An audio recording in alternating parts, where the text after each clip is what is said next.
ছেচল্লিশতম Cairo আন্তর্জাতিক চলচ্চিত্র উৎসবে স্থান পেয়েছে দুঃসহ জীবনের মাঝে গাজাবাসীর ভালো থাকার একটি প্রচেষ্টা। ওয়ান মোর শো নামের ডকুমেন্টারিটি দেখায় কিভাবে ফ্রি গাজা সার্কাস সংগঠনটি সংঘাতের মাঝে শিশুদের মুখে হাসি ফোটাতে কাজ করছে।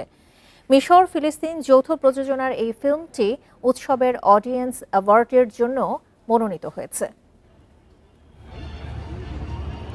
৪৬তম কায়রো আন্তর্জাতিক চলচ্চিত্র উৎসবে প্রদর্শিত হয়েছে মিশর ফিলিস্তিনি যৌথ ডকুমেন্টারি ওয়ান মোর শো। গাজার ফ্রি গাজা সার্কাস দলের কাজ তুলে ধরা হয়েছে ডকুমেন্টারিতে, যারা যুদ্ধের কঠিন বাস্তবতার মধ্যেও শিশুদের জন্য বিনোদন ও মানসিক সহায়তা নিয়ে কাজ করে যাচ্ছে। রেড স্টার ফিল্মস প্রযোজিত ছবিটি পরিচালনা করেছেন মিশরের মাই সাদ এবং গাজার আহমেদ আল দানাফ।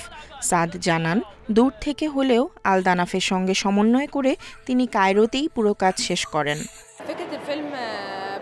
আমি ইন্টারনেটে ফ্রি গাজা সার্কাসকে অনুসরণ করছিলাম, পরে তাদের সঙ্গে যোগাযোগ করি।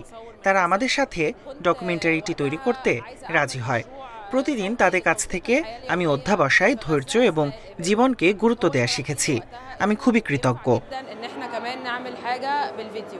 ফ্রি গাজা সার্কাস সংগঠনটি জানায়, ২০১৮ সালে গাজার তরুণ সার্কাস শিল্পীরা একটি কমিউনিটি সার্কাস স্কুল গড়ে তোলেন।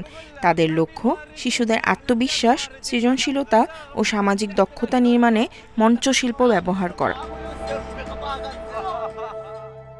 নির্মাতারা তাদের পারিশ্রমিক এই সার্কাস দলের জন্য দান করেছেন বলে জানান প্রযোজনা প্রতিষ্ঠানের নির্বাহী পরিচালক।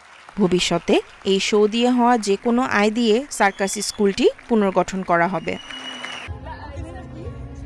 নিশাত সুলতানা মিম, ইন্ডিপেন্ডেন্ট নিউজ।